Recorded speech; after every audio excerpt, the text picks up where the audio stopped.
여러분 한 주간 잘 지내셨습니까? 예, 저도 잘 지냈습니다. 제 얼굴이 하얗나요? 아니에요? 우리 서연이가 아침에 들어오자마자 저에게 목사님 얼굴이 이렇게 화해요 그러더라고요. 분 발랐어 그랬죠. 네, 주일마다 제가 분을 바르고 있습니다. 화면 좀 잘 받아보려고요. 여러분들 또 예쁜 모습으로 주일날 나오시죠? 감사하게 생각합니다.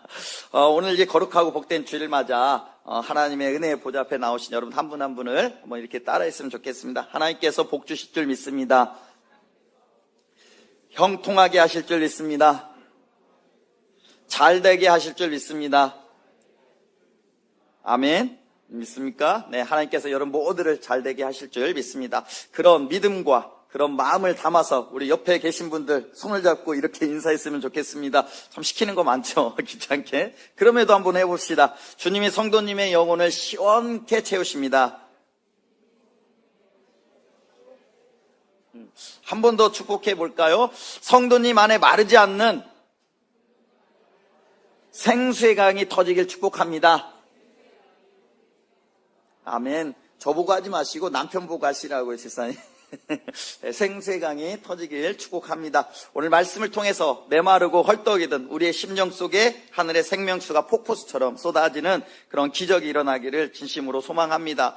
그럼 만약 여러분에게 지금 당장 무엇이든 딱 하나만 소원을 들어주는 요슬램프가 주어진다면 생각만으로도 참 좋지 않습니까? 그렇다면 만약 여러분은 무엇을 채워달라고 구하시겠습니까? 무엇을 채워달라고 구하시겠어요? 내 통장에 평생 써도 마르지 않는 수백억 원의 그 돈을 채워달라고 구하시겠습니까? 아니면 남들이 부러워하는 높은 명예 혹은 건강, 권력을 구하시겠습니까? 나쁘지 않죠. 뭐 돈이나 명예나 건강이 권력이 나쁜 건 아니니까요. 어떻게 사용하느냐가 중요한 거 아니겠어요? 혹시 하나님께서 여러분들에게 물질의 복을 주실 때 혹은 권력을 주실 때 명예를 주실 때 하나님의 뜻을 위해 믿음으로 지혜롭게 사용할 수 있는 복된 성도들 되시기를 진심으로 바랍니다. 근데 여러분, 인류의 역사를 보면요, 수많은 사람이 이 체험을 위해서 평생을 달려왔다라는 거 아십니까? 돈을 채우면 행복할 것 같았어요. 아파트 평수를 넓히면 안심이 될 것 같았어요. 자녀가 성공하면 내 인생의 갈증이 다 사라질 것 같았어요.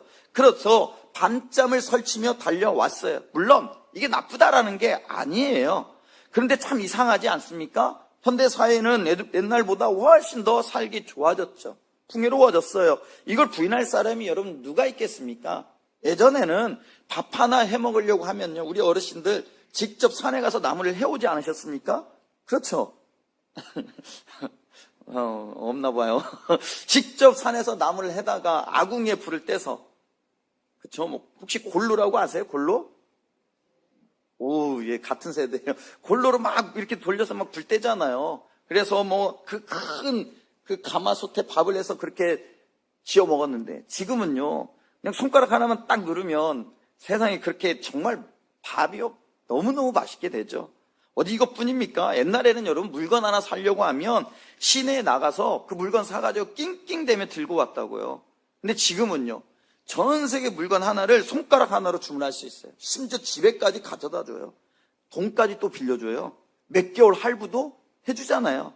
우린 지금 최첨단 인공지능이 이를 척척 대신해주는 아주 풍요로운, 아주 편리한 시대를 살고 있죠. 이제는 여러분 인공지능이 사람보다 일을 더 잘합니다. 잘하는 시대가 오는 게 아니에요. 이미 잘해요. 이미 더 잘합니다. 우리는 인공지능에게 일을 시키고 편하게 지낼 수 있는 시대가 왔어요. 그런데 왜 사람들의 마음은요? 왜 사람들의 마음은 그 어느 때보다 더 불안하고 더 외롭고 더 공허할까요? 왜 허무할까요? 왜 우울증과 공황장애를 앓는 사람들이 날이 가면 갈수록 여러분 늘어만 갈까요? 최근 여러분 질병 부담 연구에 의하면요, 전 세계 정신질환자 수가 몇 명인지 아십니까? 약 11억 7천만 명이래요. 11억 7천만 명. 놀라지 않네요. 세계 인구가 여러분 약 80억 명이에요. 80억 명. 그러니까 어림 잡아도 8명 중에 1명은 정신질환자라는 거예요. 놀랍죠? 8명 중에 1명이. 그럼 이 안에 몇 명이 있겠어요? 50명 앉아있다면 적어도 여러분 5명은 정신질환 환자일 가능성이 높다라는 거예요. 놀랍죠? 근데 더 놀라운 건 여러분 뭔지 아세요? 1990년 이후 주요 우울 장애는요, 자그마치 131%나 성장한 거예요. 늘어난 거죠. 불안 장애는요, 158%가 증가했대요. 어마어마한 수치예요.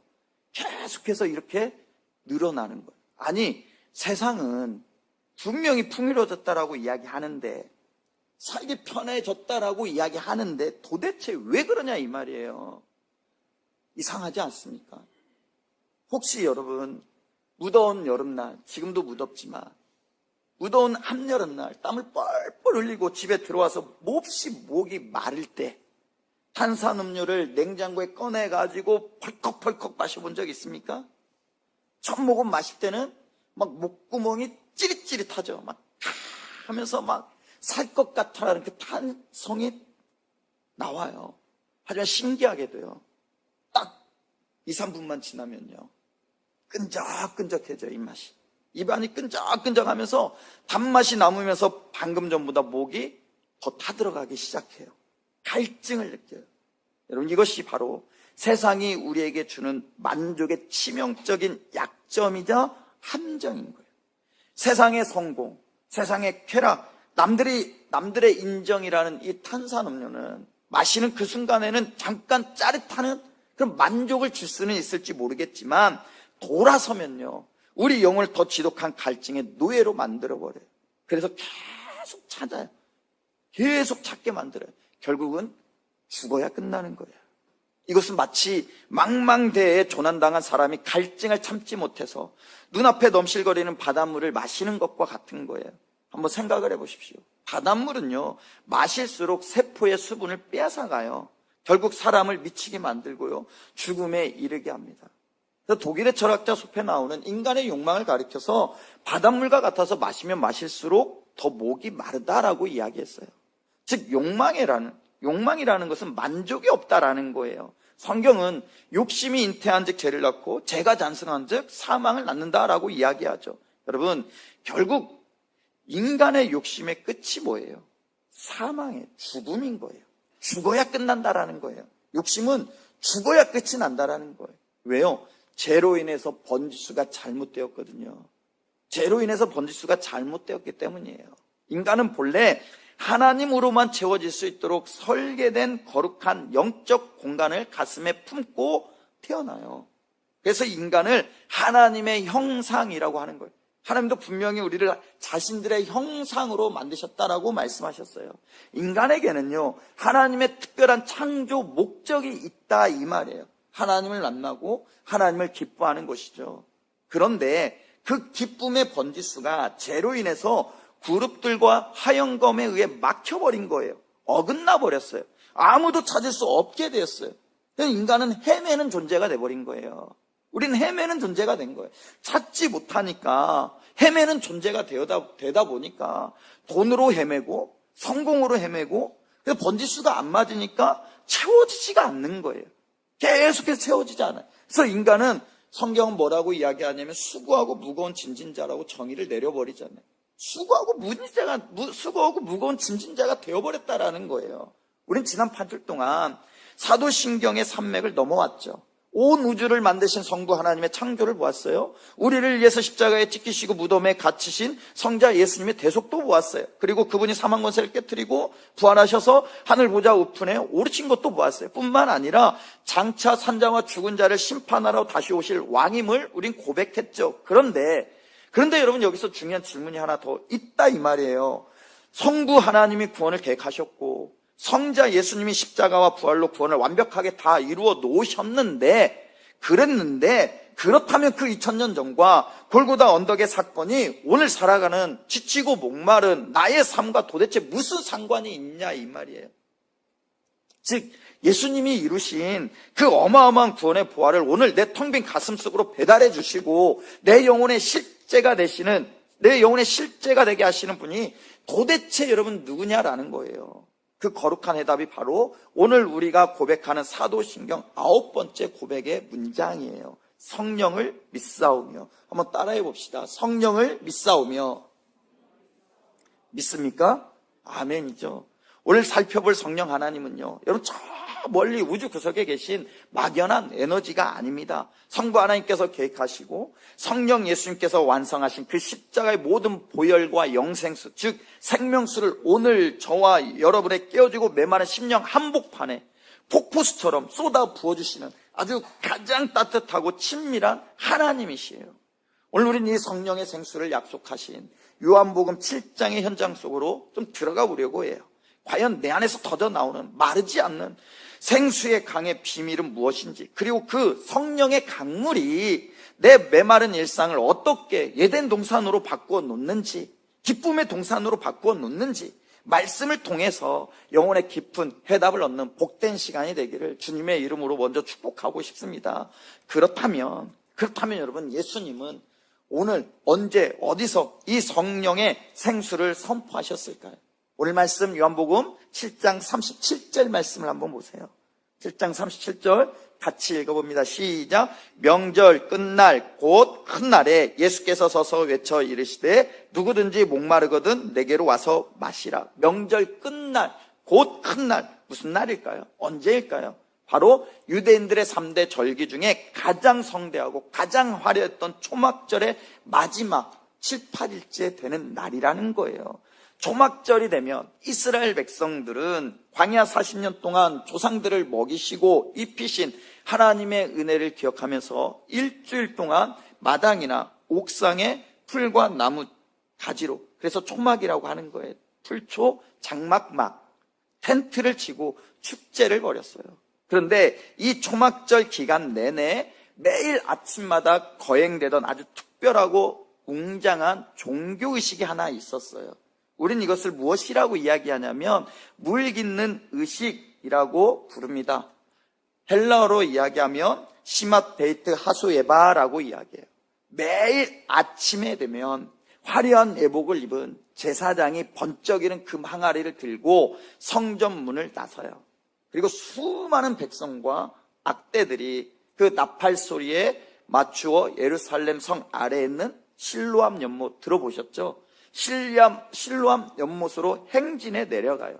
제사장은 그 실로암 못에서 차가운 물을 금 항아리에 가득 실어 들어 올리죠. 그리고 그것을 다시 성전 언덕으로 가지고 와서 성전 한복판에 있는 아주 거대한 번제단 앞으로 걸어 나가요. 수만 명의 군중이 숨을 죽이고 지켜보는 가운데 제사장은 금 항아리를 높이 들어 번제단 서남 쪽에 있는 은 주발에 그 물을 콸콸콸콸 쏟아부어요. 물이 제단을 타고 흘러 내려갈 때 성가대는 시편 118편 여호와께 감사하라. 그는 선하시며 그의 인자하심이 영원함이로다. 그래서 그 시편 118편을 가지고 목청껏 찬양하고 백성들은 종려나무 가지를 흔들며 온 예루살렘 떠나가도록 만세를 외치는 거예요. 여러분, 이것은 하나님 옛적에 광야에서 반석을 쳐서 물을 내셨던 것처럼 우리에게 이른 비와 늦은 비를 내려 주옵소서라는 의미인 거예요. 여러분, 이스라엘은 농업국가예요. 비가 오지 않으면 농사를 지을 수가 없다고요. 죽는 거예요. 그럼 한번 이 광경을 상상해 보십시오. 얼마나 장엄하겠어요. 얼마나 여러분 종교적 열기가 뜨거웠겠냐고요. 수많은 사람들이 모여 있는 거예요. 수많은 사람들이 한 목소리를 찬양하는 거예요. 그런데 축제의 마지막 날, 그 거대한 의식이 다 끝나고 제단에 쏟아 부었던 물이 땅바닥으로 스며들어서 먼지가 들썩거릴 때, 먼지가 풀썩거릴 때 사람들의 가슴 속에는요, 이상하게 알 수 없는 쓸쓸함과 헐탈함이 밀려오는 거예요. 왜요? 화려한 종교식은 끝났는데 정작 내 영혼의 갈증은 단 1%도 해결되지 않았기 때문이에요. 제사장을 따라서 소리는 질렀는데 여전히 내 삶은 공고해요. 여전히 내 삶은 목말라 있어요. 바로 그때 웅장한 축제가 끝나고 사람들이 허탈한 발걸음으로 흩어지려고 하는 그 순간에 성전 뜰 한 구석에 서 계셨던 예수님이 자리에서 벌떡 일어나신 거예요. 그리고는 온 성전이 울리도록 크게 외쳐서 이렇게 말씀하셨대요. 뭐라고요? 누구든지 목마르거든 내게로 와라. 내게로 와서 마시라. 여러분, 한번 생각해 보십시오. 예수님의 이 거룩한 외침이 유대인들에게 도대체 어떻게 들렸을까요? 이 말은 너희가 매년 실로암 못에 가서 물을 길어 붓는 이 껍데기 종교 의식으로는 너의 영혼의 갈증을 영원히 해결할 수 없다.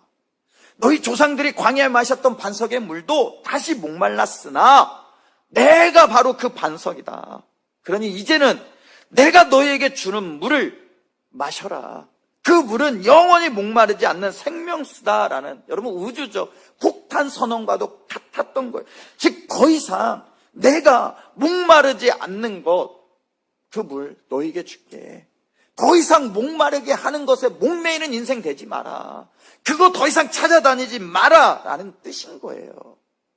이것을 오늘 우리의 신앙 생활에 한번 여러분 적응해 보십시오. 혹시 우리 안에도 이 초막절 무리들처럼 종교적 의식에 익숙함에 갇혀 계신 분은 없습니까? 주일날 교회에 와서 찬양도 불러요. 봉사도 해요. 반주도 하고 여러 가지 막 각자 자기 직분들을 가지고 열심히 헌신도 해요. 헌금도 합니다. 그리고 나서 예배당 문을 나서는 거예요. 이성적으로 설교에 고개도 끄덕여져요. 근데 여러분, 이상하게 예배당 문을 나서는 순간 내 가슴속은 여전히 시베리아 벌판인 거예요. 쓸쓸해요. 채워지지 않는 영적 갈증이 있어요. 공허해요. 내가 교회는 10년, 20년, 30년 다녔는데 왜 내 마음은 여전히 가뭄든 논바닥처럼 짝짝 말라 갈라져 있을까? 왜 사랑도, 왜 기쁨도, 왜 간사도 식어버렸을까? 왜요? 여러분 혹시 오래전에 개봉했던 달마야 놀자라는 영화 아십니까? 달마야 놀자라는 영화 모르세요? 모르시는 분들만 손. 저랑 같은 세대가, 아시는 분들은 저랑 같은 세대인 거예요. 이 예배당 강단에서 이런 말 하기 참 그런데, 절, 아시죠 여러분? 스님이 살고 있는 그 절에 숨어 들어온 족폭들과 스님들이 절에서 나가지 않으려고 아주 기상천외한 내기를 벌이는 영화예요. 달마야 놀자가. 어느 날 큰 스님이요, 마당 한가운데 바닥이 쭉 갈라져 깨진 큰 독 하나를 가져다 놓고 양측에 문제를 내요. 어떤 문제냐면 이 밑빠진 독에 물을 가득 채우는 쪽이 이기는 것이다 라는 거예요. 그러자 양쪽 사람들이 바가지를 들고 우물로 달려가 땀을 뻘뻘 흘리면서 물을 막 퍼붓기 시작해요. 붓고 또 붓죠. 열심히 웃습니다. 최선을 다해 보여요. 어떤 사람은 그 깨진 틈을 손으로 막아보기도 하고, 또 어떤 사람은 옷을 찢어가지고 틀어 막아보려고도 해요. 그런데 어떻습니까? 물이 찹니까? 물이 채워질까요? 아니에요, 여러분. 붓는 그냥 즉시 바닥으로 칼칼칼 다 새어나가 버리는 거예요. 사람은 지치고요, 도가는 여전히 텅 비어 있어요. 그때 한 조폭이 무릎을 탁 치면서 번쩍이는 깨달음을 얻죠. 바가지로 물을 붓던 헛수고를 그가 멈추더니 그 깨진 무거운 독을 통째로 번쩍 짊어지고 절 앞마당에 있는 냇가로 달려가기 시작해요. 그리고 아무런 망설임 없이 그 깨진 독을 깊은 냇물 속에 붕덩하고 집어 던져버려요. 통째로 잠가버린 거예요. 어떤 일이 벌어졌을까요? 독 윗바닥이 깨졌든 금이 갔든 여러분 상관없어요. 맑은 시냇물이 안팎으로 가득 차서 그 독은 순식간에 차고 넘치게 되었어요. 사랑하는 성도 여러분, 이것이 얼마나 기가 막힌 영적 통찰입니까? 오늘날 얼마나 많은 성도가 죄로 인해 밑바닥이 깨져버린 내 영혼의 독에 세상의 돈, 세상의 성공, 세상의 사람들의 그 인정, 심지어 내 얄팍한 종교적 헌신이라는 우물물을 바가지로 퍼나르느라 영혼이 탈진해 있습니까? 기억하시길 바랍니다. 깨진 독에는 바깥에서 물을 백날 여러분 부어봤자 단 1초도 채워지지 않습니다. 방법은 오직 단 하나뿐인 거예요. 내깨어진 인생의 독을 통째로 들고 사시사철 넘쳐 흐르는 영원한 생수의 바다이신 예수 그리스도의 품속에 완전히 풍덩하고 던져버리는 거예요. 성령의 거대한 바다에 내 존재를 잠글 때 내 안의 모든 영적 결핍과 지독한 갈증은 단 한순간에 영원히 끝장나는 거예요. 예수님 지금도 우리를 향해 두 팔을 벌리고 우리를 부르고 계십니다. 자격 없는 자도 괜찮다. 실패한 자도 좋다. 상처 입은 자도 괜찮다. 돈이 없든 돈이 있든 상관하지 않는다. 건강하든 건강하지 않든 상관없다. 누구든지 목마르거든 다 내게로 와라. 누구든지 목마르거든 다 내게로 와라. 여러분, 이 말씀을 믿고 거룩한 초청에 응답해 주님께 더 가까이 나가보시는 한 주가 되시기를 주님의 이름으로 축복합니다. 그렇다면 예수께로 나아가 그분을 믿는 자에게는 구체적으로 어떤 신비로운 일이 일어나냐 이 말이에요. 38절과 39절 한번 보실래요? 같이 읽습니다. 시작. 나를 믿는 자는 성경의 이름과 같이 그 배에서 생수의 강이 흘러 나오리라 하시니 이는 그를 믿는 자들이 받을 성령을 가리켜 말씀하신 것이라. 여기까지만요. 예. 지금 예수님은 단순히 너희가 내게 오면 목을 조금 축여주겠다라고 이런 말씀하신 게 아니에요. 주를 믿는 자의 그 배에서 뭐가 흘러 나온다는 거예요? 생수의 강이 흘러 나온다라는 거예요.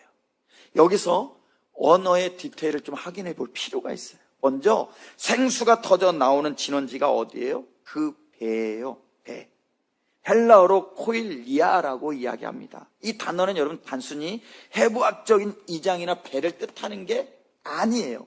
성경에서 코일리아는 인간의 가장 깊은 영적 중심, 감정과 인격의 가장 밑바닥, 즉 인간 실존의 가장 깊은 영적인 센터를 의미하는 거예요.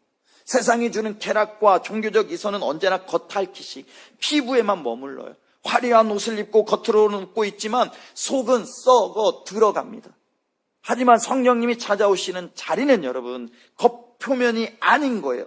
남에게 참아 말하지 못했던 내 영혼의 가장 깊은 밑바닥, 눈물과 상처와 수치가 고여있는 오늘날 지금 나의 이 모습을 드러나게 하는 그 내면의 깊은 그 무엇, 내 영혼의 가장 깊은 심연, 코일리아 속으로 성령께서 직접 침투해 들어오신다라는 거예요. 그러면 그 배에서 무엇이 흘러나와요? 생수의 강이 흘러나온대요. 헬라어로 포타모이 히타토스 촌토스라고 이야기하는데요. 즉 이 말을 해석해보면 살아있는 물의 강들이란 뜻이에요. 살아있는 물의 강들. 여러분 여기서 주목해야 할 것이 강들, 즉 단수가 아니라 복수형이라는 거예요. 여러분 지금 예수님이 말씀하시는 것은 찰랑거리다가 말라버리는 작은 웅덩이나 한 바가지의 물이 아니라 이 말이에요. 도저히 둑을 쌓아 막을 수 없을 정도로 솟구쳐 넘쳐 흐르는 거대한 나이가라 폭포와 같은 생명의 강 줄기가 우리 안에 터져 나온다라는 거예요. 내가 밖에서 억지로 물을 퍼 담으려고 헐떡이는 이런 인생이 아니라 내 안에서 성령께서 끊임없이 생명수를 뿜어내는 거예요. 그래서 내 주변의 가족과 이웃과 세상을 적시고도 남는 원천의 인생, 여러분 이것을 복이라고 이야기하는 거예요. 원천의 인생으로 체질이 완전히 바뀐다라는 선언인 거예요. 하나님께서 아브라함을 부르실 때 너는 복이 될지라 말씀하신 것과 같은 의미인 거예요. 예를 들면 이런 거예요. 중동의 이란이나 이집트 같은 사막지대를 가보면 지표면은 온통 여러분 풀 한 폭이 자라지 못하는 50도의 불볕 더위와 메마른 모래 먼지뿐이라고 해요. 누가 봐도 영락없는 죽음의 땅이죠. 죽음의 땅이에요. 절망의 현장이에요. 그런데 그 사막 한가운데를 걷다 보면 기적처럼 야자수가 울창하게 우겨지고 맑은 시냇물이 흐르고 석류와 포도나무가 주렁주렁 열린 눈부신 에메랄드빛 오아시스 마을을 만나게 된대요. 아니 비 한 방울 오지 않는데 그 뜨거운 불볕 더위 사막 한가운데 어떻게 이런 놀라운 일이 있을 수 있습니까? 거대한 가수원과 오아시스가 어떻게 존재할 수 있냐 이 말이에요. 여러분 어떻게 이런 일이 가능할까요? 그 비밀은 다른 게 아니에요. 바로 땅속 깊은 곳에 숨겨진 카나트라는 고대 지하 암바스 광개수로 때문이라고 해요. 수십 킬로미터 떨어진 저 멀리, 그러니까 터키에서 이란에 이르는 그 자그로스 산맥 꼭대기에는요, 사시사철 녹지 않는 만년설이 쌓여있어요. 눈이 쌓여있다고요. 그 산 위에 눈이 녹아 땅속 깊은 안반을 타고 지하 수백 미터 아래로 흐르는 거대한 지하 강줄기가 형성이 됩니다. 지혜로운 사막 사람들은 그 지하 안반수까지 수직으로 깊은 우물을 파서 통로를 연결해 놓은 거예요. 그러다 지표면은 비가 오지 않아 바짝 여름 타들어가도 땅속 깊은 곳에서 만년설의 그 차가운 생수가 1년 365일 콸콸 쏟아져 나와서 사막 전체를 푸른 낙원으로 바꾸어 놓은 거예요. 사랑하는 성도 여러분, 이 사막의 오아시스가 바로 오늘 성령을 모시고 살아가는 우리 그리스도인의 영적 실체라는 거예요. 우리가 발을 딛고 살아가는 세상은 사막과 같죠. 물가는 치솟고 경제는 어렵고 직장은 살얼음판 같고 사람들은 서로를 물어뜯는 삭막한 모래먼지의 세상 같아요. 내 환경만 바라보면 당장이라도 말라 죽을 것 같아요. 풀 한 폭이 나지 않을 것 같아요. 기쁨? 어림도 없을 것 같아요. 하지만 낙심하지 마십시오. 왜요? 여러분의 환경은 비록 거친 사막 한복판일지라도 여러분의 영혼 밑바닥 고일 이하에는 하늘 보좌로부터 흘러내리는 성령의 거대한 지하 안반수 통로가 연결되어 있기 때문인 거예요. 그래서 성도는 내 힘으로 버티는 게 아니에요. 내 힘으로 버티는 게 아니에요. 내 안에 내주하시는 성령 하나님께서 하늘의 신령한 이루와 평강의 생수를 끊임없이 공급하고 계시기에 성도인 우리는 사막 한가운데서도 마르지 않고 푸른 잎사귀를 내면서 생명의 열매를 맺게 되는 거예요. 마치 시편 1편의 말씀과 같은 거예요. 그렇다면 이 성령의 생수가 내 안에서 터져 나올 때 우리의 일상과 인격에는 과연 여러분 어떤 변화가 일어나게 될까요?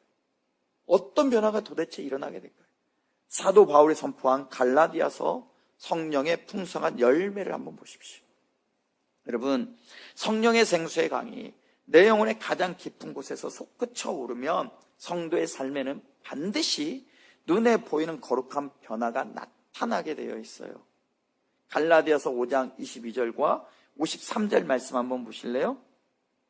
같이 읽어보겠습니다. 같이 있으면 시작. 오직 성령의 열매는 사랑과 희락과 화평과 오래 참음과 자비와 양성과 충성과 온유와 절제니 이 같은 것을 금지할 법이 없느니라. 지금 사도 바울이 열거한 이 눈부신 성령의 9가지 열매를 한번 가만히 묵상해 보십시오. 여기서 우리가 반드시 짚고 넘어가야 할 아주 중요한 신학적 원리가 있어요. 바울은 지금 이것을 성령의 열매들, 즉 다시 말해서 복수로 사용하지 아니하고 성령의 열매 단수로 기록을 했어요. 그럼 이게 무슨 의미일까요? 이게 무슨 뜻일까요? 사랑, 희락, 화평, 오래 참음, 자비, 양선, 충성, 온유, 절제가 각각 따로 떨어져 있는 9개의 열매가 아니라는 거예요. 마치 하나의 잘 익은 탐스러운 오렌지 안에 9개의 알맹이가 영양분을 머금고 꽉 차 있듯이 성령이 내 안에 들어오면 이 거룩한 성품들이 유기적으로 함께 물어 익어간다는 뜻이에요. 근데 많은 성도가 이 성령의 열매를 맺으려고 할 때 치명적으로 오해를 하는 게 있어요. 아, 내가 이제부터 참아야지. 내가 이제부터 화내지 말아야지. 사랑해야지. 온유해야지. 하면서 자기 결단과 인간의 의지의 주먹을 불끈 쥐어요. 네, 좋아요. 안 하는 것보다 낫죠. 하지만 여러분, 작심삼일이라는 말처럼 내 결심과 결단이 며칠이나 갑니까? 며칠이나 갑니까? 직장에서 미운 상사 얼굴만 보면 1초 만에 화가 치밀어 올라요. 집에 와서 속썩이는 자녀와 남편을 보면 3초 안에 평강이 산산조각 나버려요. 즉 내 도덕적 의지와 인격 수양으로는 이 열매를 절대로 맺을 수가 없다라는 거예요. 왜요? 왜 그럴까요? 인간의 노력으로 만드는 열매는 공장에서 찍어낸 조화에 불과하기 때문에 그럽니다. 조화. 여러분 아시죠? 겉으로 보기에는 진짜 똑같아요. 그런데 코를 대보면 향기가 없어요. 별과 나비가 날아오지 않아요. 생명이 없어요. 시간이 지나면 먼지만 뽀얗게 쌓이는 흉물처럼 돼버려요. 하지만 성령의 열매는요, 내가 억지로 만드는 게 아니에요. 사과나무 가지가 줄기에 단단히 붙어 있으면 뿌리에서 수액이 저절로 올라와서 가을이 되면 탐스러운 빨간 사과가 저절로 맺히는 것처럼 성령의 열매도 내가 성령의 강물에 내 인생의 뿌리를 깊이 내리고 주님과 연합해 있으면 내 인격을 통해서 자연스럽게 맺어지는 성령의 생명의 결정체인 거예요. 그래서 성령이 임하고 성령이 충만하면 사람이 여러분 변해요. 반드시 바뀌게 되어 있어요. 반드시 변해요. 난 원래 이렇게 태어났다고요? 아니에요, 여러분. 거기에 속지 마세요. 예수님을 닮아가게 되어 있어요. 반드시 그렇게 되어 있어요. 성령의 생수가 날 그렇게 밀어 올려서 변화시킨다고요. 어느 시골 마을에요, 성격이 아주 개팍하고 사나워서 동네 사람들이 모두 힘들어하는 한 할아버지가 계셔. 누가 조금만 자기 집 앞을 지나가도 버럭 소리를 지르는 거예요. 야, 이놈 새끼야, 돌아가! 끝도 가면 이웃들의 멱살을 잡고 싸웠어요. 그 할아버지의 마음은 가시덤불 같았어요. 근데 어느 해 봄 그 할아버지가 뇌졸중으로 쓰러져 자리에 눕게 돼버린 거예요. 아무도 돌봐줄 사람이 없어요. 쓸쓸히 죽어갈 위기에 처해버린 것이죠. 그때 그 마을 작은 교회 성도님들이 찾아왔어요. 교회는 이런 곳이어야죠.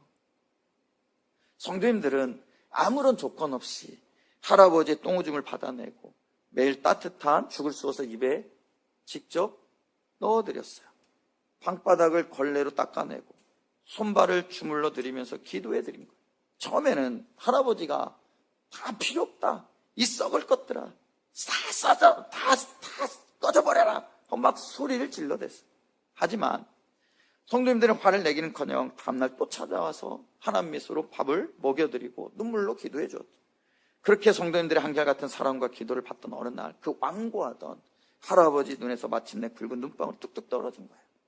그리고 떨리는 목소리로 그 교회 목사님의 손을 잡으면서 이렇게 고백하더라는 거예요. 목사님, 내 평생에 나밖에 모르고 사람들을 저주하며 살았던 이 더러운 늙은이에게 당신들은 도대체 왜 이렇게 잘해주는 것입니까? 당신들 도대체 누구이길래, 당신들은 도대체 뭐길래 이토록 나를 사랑해 주는 겁니까? 여러분, 그리스도인이라면 이런 소리 들어야 되지 않겠습니까? 그 할아버지는 결국 예수님을 영접하고 세례를 받았고 남은 생애 동안 마을에서 가장 온유하고 가장 잘 웃고 아이들에게 사탕 나누어주는 천사 같은 할아버지로 완전히 바뀌었대요. 동네 사람들이 물었어요. 영감님, 도대체 무슨 일이 있으셨길래 사람이 이렇게 바뀝니까? 어떻게 바뀌셨습니까? 할아버지는 웃으면서 이렇게 대답하시더랍니다. 예수님의 영, 성령의 단비가 내 완악한 가슴 속에 쏟아져 들어오니까 내 안에 있던 독가시가 다 녹아내리고 사랑이 피어납니다. 여러분, 그런 거 아니에요? 성령 충만하면 내 안에 있던 독가시가 녹아내리는 거 아니에요? 하나님의 사랑이 피어나는 거 아니에요? 그래서 누구나 그에게 다가가게 되고 누구나 그에게 이야기를 나누면 마음이 편안해지는 거 아니에요? 사랑하는 성도 여러분, 이것이 바로 성령이 행하시는 위대한 역전의 기적인 거예요. 내 힘으로는 절대 내 성격 하나 못 고쳐요. 내 고집으로는 절대 내 배우자 품을 수 없어요. 하지만 내 안에 성령의 생수의 강이 터져 나오면 꽁꽁 얼어붙었던 내 마음의 빙판이 봄눈 녹듯이 사르르 녹아내리기 시작해요. 내 메마른 인격의 나무 가지마다 사랑과 희락과 화평의 거룩한 열매가 주렁주렁 맺히기 시작해요. 저와 여러분 신앙생활을 하고 있는데 적어도 그런 열매 맺어야 되지 않겠습니까? 저와 여러분에게 이런 열매가 주렁주렁 맺혔으면 좋겠습니다. 왜요? 그것이 내 안에 성령이 계시다라는 증거이니까요. 근데 여러분, 이 성령의 열매에 대한 말씀을 듣다 보면 이런 생각 들죠. 목사님, 성령이 내 안에 들어오셔서 생수의 강이 터지고 성령의 열매를 맺게 된다는 거 알겠어요. 그런데 도대체 어떻게 해야 그 성령을 받을 수 있습니까? 어떻게 해야 그 성령으로 날마다 충만해져서 가시 같은 내 성품이 녹아내리고 생수의 강이 넘치는 복된 인생 살 수 있습니까? 신학적으로 여러분 성령의 역사는 두 가지로 명확하게 구분됩니다.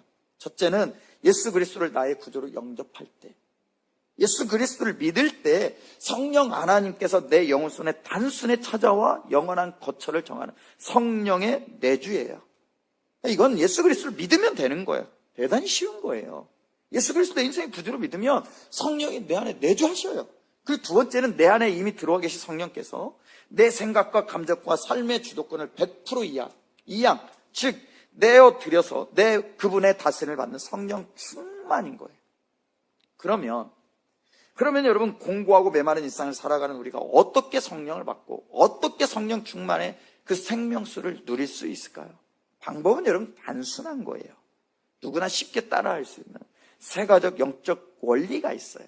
먼저 첫째는요, 내 안에 더러운 죄를 십자가 앞에 쏟아내는 회개의 비움인 거예요. 사도행전 2장 38절은 우리에게 이렇게 말씀해요. 너희가 회개하여, 다른 말로 말하면 예수 그리스도를 믿어요. 너희가 회개하여 각각 예수 그리스도의 이름으로 세례를 받고 예수님을 나의 구주로 영접하는 것이죠. 제사함을 받으라. 그리하면 성령의 선물을 받으리니. 성령의 선물을 받으니. 뭐라면 뭘 선물로 받아요? 회개하여 예수 그리스도의 이름으로 세례를 받으면, 다시 말해서 예수 그리스도를 영접하면, 제사함을 받으면 성령을 선물로 받는데요. 회개, 돌이키는 거죠. 내 중심에서 하나님 중심으로, 내 중심에서 하나님 중심으로. 여러분 여기에 깨끗하고 맑은 생수가 가득 담긴 주전자가 있다고 한번 해보세요. 그런데 제가 들고 있는 이 컵 안에 어제 마시다 남은 그 썩은 찌꺼기와 흙탕물이 가득 차 있다면요, 아무리 좋은 생수를 이 안에 들어 부어도 그 물은 마실 수 있습니까? 없어요. 썩은 부정물이 되고 마는 거예요. 생수를 담으려면 제일 먼저 뭘 해야 되겠어요? 먼저 이 컵을 거꾸로 뒤집어서 안에 있는 오물들을 깨끗이 쏟아버리고 물을 헹궈야 되는 거예요. 영적인 원리도 여러분 똑같은 거예요. 내 안에 여전히 남을 미워하는 독한 시기심, 음란의 찌꺼기, 세상의 물질을 향한 탐욕, 내 인생 내 마음대로 살겠다, 내가 내 인생의 주인이다라는 그 교만, 그런 오물이 가득 차 있는데 어떻게 거룩하신 성령 하나님이 그 심령에 충만하게 여러분 임재할 수 있겠습니까? 어떻게? 내 이성과 제약을 십자가 보혈 앞에 정직하게 토해내야 되는 거예요. 주님, 내가 죄인입니다. 내 힘으로는 이 더러운 죄를 씻을 수가 없습니다 하고 가슴을 치며 회개할 때 성령 하나님은 우리 심령을 깨끗한 빈 그릇으로 삼으시고 하늘의 신선한 생명수를 가득 채워주시는 거예요. 이 두 번째로 목마른 사슴과 같은 간절한 갈망의 기도예요. 누가복음 11장 13절에서 예수님 우리에게 이렇게 약속하셨다고요. 너희가 악할지라도 좋은 것을 자식에게 줄 줄 알거든 하물며 너희 하늘 아버지께서 구하는 자에게 성령을 주시지 않겠느냐. 구하는 자에게 성령을 주시지 않겠느냐. 여러분, 배가 불러서 트림을 하는 사람에게는 진수정찬을 차려주어도 별로 감흥이 없어요. 감사가 없다고요. 하지만 사흘 밤낮 굶주려 목이 타들어가는 사람에게 시원한 냉수 한 그릇은요, 전하보다 귀한 생명줄인 거예요. 성령의 열매는 영적인 배짱을 부리는 구경꾼에게 임하는 게 아니에요.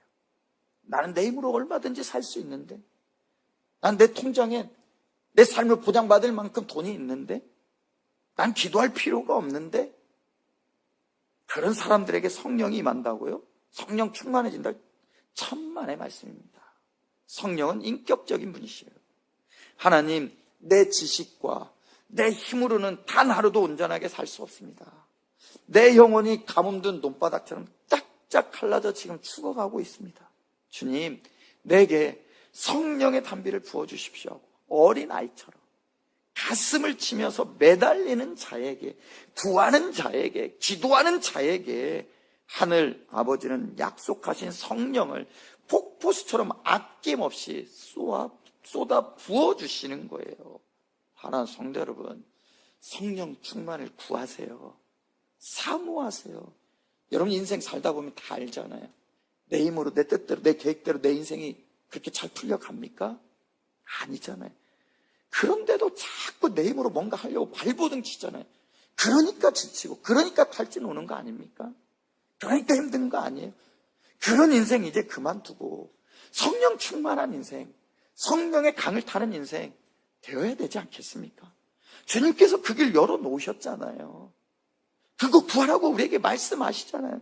너희들 힘으로 신앙생활 하지 말고, 너희들 노력으로 신앙생활 하지 말고 성령의 강을 타서 성령 충만함으로 신앙생활하고, 성령 충만함으로 인생 살아가고, 성령 충만함으로 가정생활하고 직장생활하고, 그리할 때 성령의 열매를 맺어지는 복된 인생 된다고 성경이 약속하고 있는 거 아닙니까? 기왕 신앙생활 하시는 거 그렇게 신앙생활 하셔야 되지 않겠습니까? 세 번째는 내 인생의 핸들을 성령께 온전히 넘겨드리는 주권의 이양과 순종입니다. 여러분, 순종 없이 절대 성령 충만 있을 수 없어요. 에베소 5장 18절은 우리에게 이렇게 선포하죠. 술 취하지 말라. 이는 방탕한 것이니 오직 성령으로 충만함을 받으라. 여러분, 성경은 왜 성령 충만을 술 취함에 비유했을까요? 술에 만취한 사람 한번 떠올려 보십시오. 술에 취해 있는 사람 한번 생각해 보십시오. 술이요, 그 사람의 뇌를 지배합니다. 술이요, 그 사람의 혀를 지배하고요. 술이요, 그 사람의 걸음걸이를 지배합니다. 그래서 자기는 똑바로 걷는데 이상히 쳐봤잖아요. 자기 의지가 아니라 알코올의 통제를 받으면서 움직인다고. 성령 충만이 바로 이와 같은 거예요. 내 지혜, 내 경험, 내 고집이라는 인간적인 핸들을 완전히 놓아버리고 내 영혼의 운전석에 성령 하나님을 모셔드리는 거예요. 성령께서 가라 하면 가고, 성령께서 멈추라 하시면 멈추는 철저한, 여러분, 인격적인 항복을 의미하는 거예요. 인격적인 항복. 내일부터 아침에 눈을 뜨자마자 침대 밑에서 이렇게 고백해 보세요. 성령 하나님, 오늘 또 내 생각과 내 입술과 내 감정의 운전대를 성령 하나님께 넘겨드립니다. 오늘 하루 나를 다스려 주십시오. 일하다가 꼴보기 싫은 사람 만날 때 혈기로 맞서지 마시고 속으로 기도하십시오. 성령님, 내 입술의 파수꾼이 되어주시고 내 안에서 주님의 온유함과 사랑의 생수가 흘러나가게 해주십시오.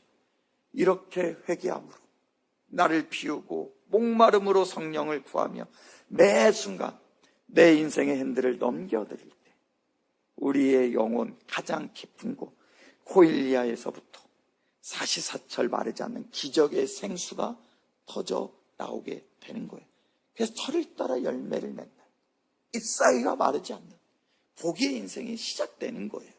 여러분, 우리는 사도신경의 9번째 고백, 성령을 믿사오며에 대해서 살펴보았어요. 여러분, 지금 인생의 어떤 자리에 서 계신 것 같습니까? 어떤 자리에 서 계십니까? 초막절 축제가 다 끝난 뒤 흙먼지만 날리는 텅 빈 성전들처럼 세상의 성국과 쾌락을 쫓아가 보았지만 여전히 목마르고 여전히 허탈한 영혼의 빈사 상태에 머물러 있지는 않습니까? 죽도록 헌신해 보았는데 허기진 나의 영혼이 채워지지 않아서 낙심하고 있지는 않습니까? 내 깨어진 영혼의 독을 채워보겠다고 오늘 또 세상이라는 썩은 웅덩이에서 구정물을 퍼올리느라고 영육이 지쳐 쓰러져 있지는 않습니까? 오늘 만왕의 왕이신 예수님은 그런 우리를 향해서 다시 한번 크게 외쳐 우리에게 생명의 초대장을 보내십니다.